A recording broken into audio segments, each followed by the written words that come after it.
So as I thought, the floor around here is all damp. Do you see how dark it is right here? That's all damp wood.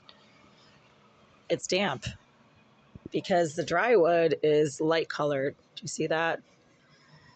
This is plywood or some kind of wood composite under the tiles.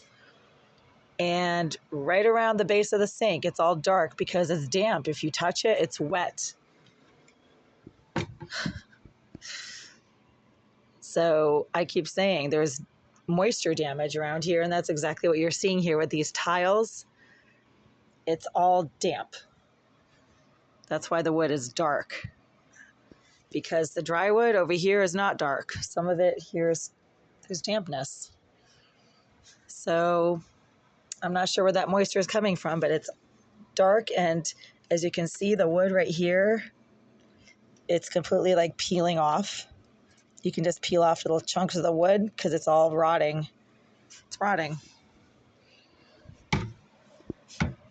The wood here is rotting. It's all damp and wet. You can literally just peel it off with your fingers and remove like chunks of the wood. Check this out. Damp, rotting wood from moisture damage. And then there's the glue coming up from underneath the tiles because the tiles are always damp because there was a significant leak under the sink for months where the water was just puddling up. And I kept having to use cloths to sop it up. But every time I turned on the water, even sometimes when I didn't, the water was leaking from one of the valves or from the faucet or from the drain pipe. I don't know where the leak was coming from. So that's damp, rotting wood right there at the base of the sink because of the leak that was going on for months. The Inspectional Services Department of Boston issued a code violation citation to the Greenville Group for a leak underneath the sink on July 12th. They issued another citation for the same leak on July 31st. Separate inspector, different inspection. And the leak was just fixed a week ago, sometime around the 24th or the 25th of September, which is 70 days past the date of the original citation. So again, you see this dark rotting wood right here. It's damp. The dry wood is light colored. This is dry wood. This is damp wood, and it's coming off in chunks because it's literally rotting. Yeah, it's rotting wood. I can peel it off with my fingers. Check this out. See these pieces? That's just, that's wood that's rotting because of the moisture. All damp wood right here. That is not me. That is the Greenville Group having failed to address a significant leak underneath the sink where water was literally pooling underneath the cabinet. And I kept having to put cloths down to try to sop up the water, but it was significantly leaking. So every time that the water was used, and I use it to hand wash items and wash dishes and fill water bottles and cook, clean, etc.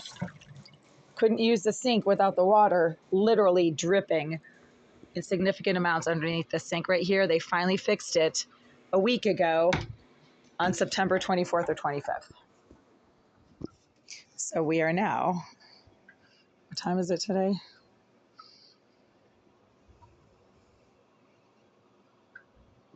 It is 12:44, Monday, September 30th.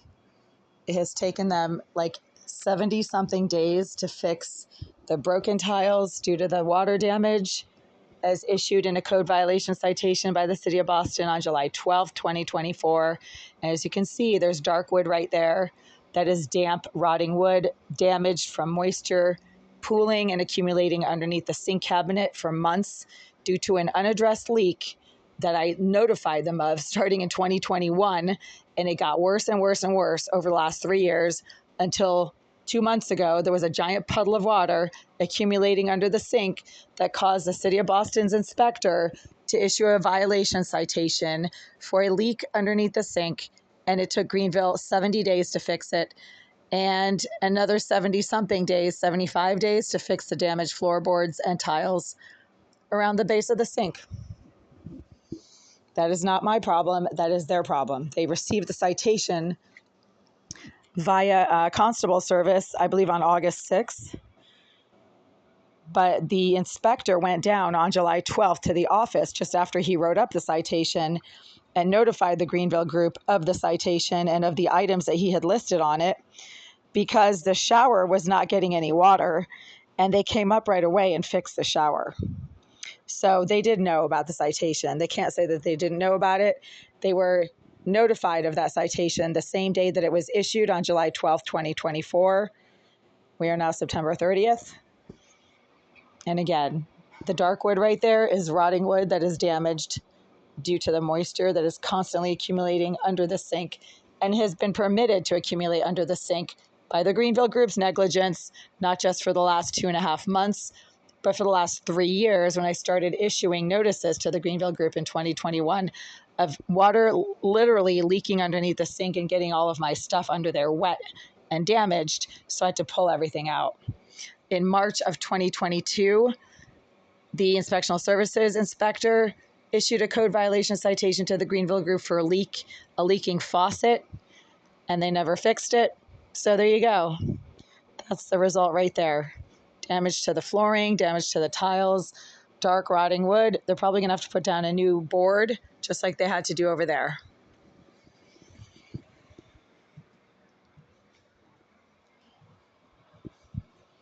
And this is not wear and tear damage. Otherwise, the area over by the door would also be damaged, and it's not. These are the original tiles. This is the original flooring. Nothing has ever had to be replaced over here by the door, even though the door gets the most amount of traffic, verifiably, because this is the only way in and out of this unit. So if this was due to some type of traffic damage or walking around, then you'd have the same damage over here, but you don't, because this is actually due to moisture damage and more moisture damage right here.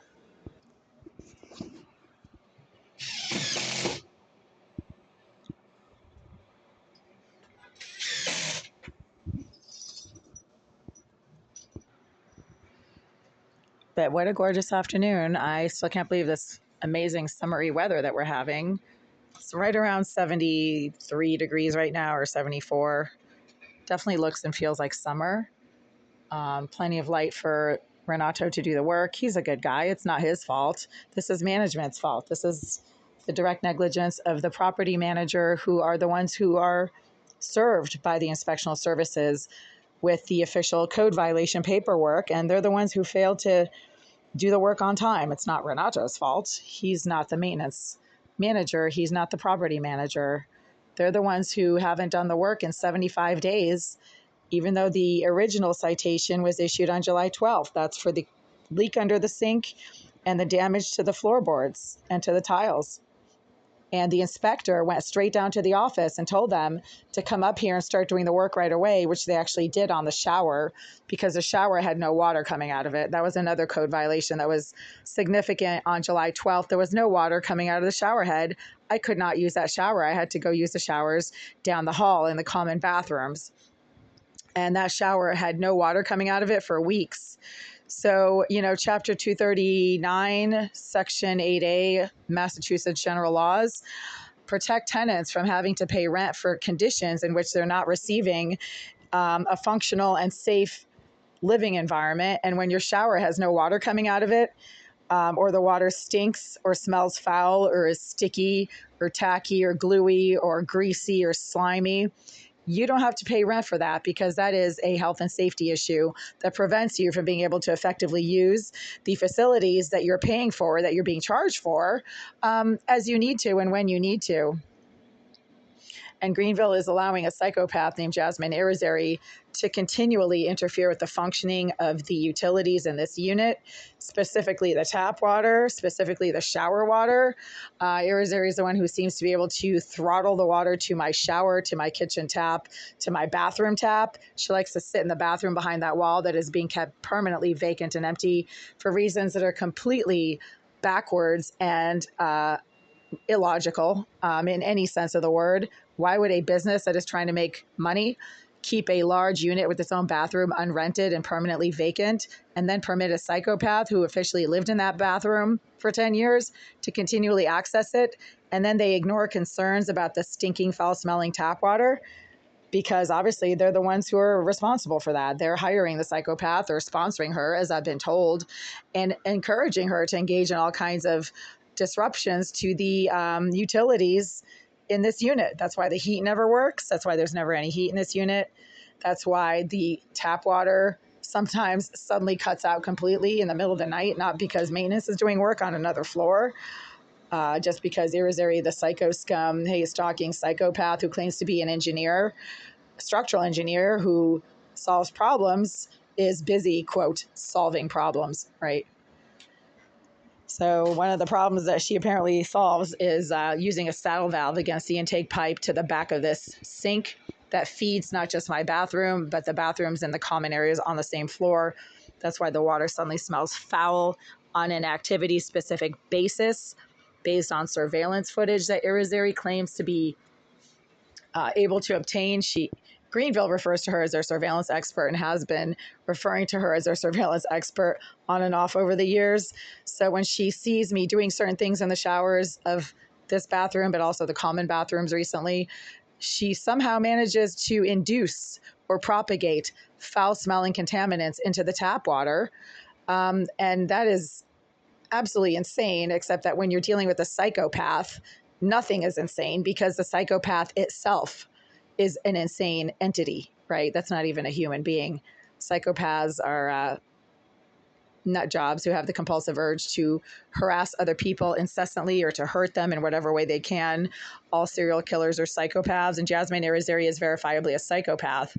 One of my friends, actually from my PhD program in clinical developmental psychology, actually performed therapy in a group setting on Jasmine Irizarry back in the mid-2000s when Irizarry was still an adolescent and was an inpatient at the Shattuck Hospital. Irizarry was verifiably an inpatient at the Shattuck Hospital sometime around 2005, 2006.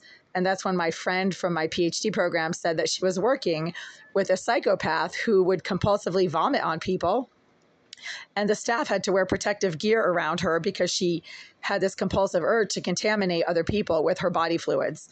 And this is what I've been experiencing with respect to the tap water in this unit, the tap water in my shower, and now the tap water in the showers down the hall. Irizarry seems to have some kind of plumbing knowledge and engaged in a tremendous amount of plumbing work against the pipes to this tap on a Sunday afternoon in 2019, when the Greenville group said they did not do the work and they don't work on Sundays. That's when the water to this tap suddenly started smelling foul and disgusting whenever I would try to use it to rinse out my face or wash out my eyes or my mouth, brush my teeth, fill up water bottles. It was very activity specific, the stinking, foul-smelling, contaminated water. But I realized it was based on surveillance footage of the psychopath being able to see what I tried to do at the sink. And then she would leach or propagate whatever contaminant she has access to. A saddle valve is a very easy to use, simple piece of hardware with an attachment for a nozzle. And once you clamp the saddle valve around the intake pipe to a water pipe, to any sink or shower, you can propagate whatever contaminant you want into the water that goes through that intake pipe. And if you have a nozzle attachment, you just put that nozzle into a container of whatever you want, and you can pump whatever filth you want into someone's tap water. Saddle valves leak. They're notorious for leaking. Just look it up on the internet. Saddle valves, because of the way they're clamped around the intake pipe to a sink or to a shower, they leak. They're not watertight. And so the leaking that I keep experiencing and seeing, especially on these damp, rotting, dark floorboards right here, when these floorboards over here seem to be fine, that is probably or possibly due to a leaking saddle valve that Irizarry, the paid career criminal and structural engineer, as she calls herself, placed around the intake pipe to the back of this sink in 2019.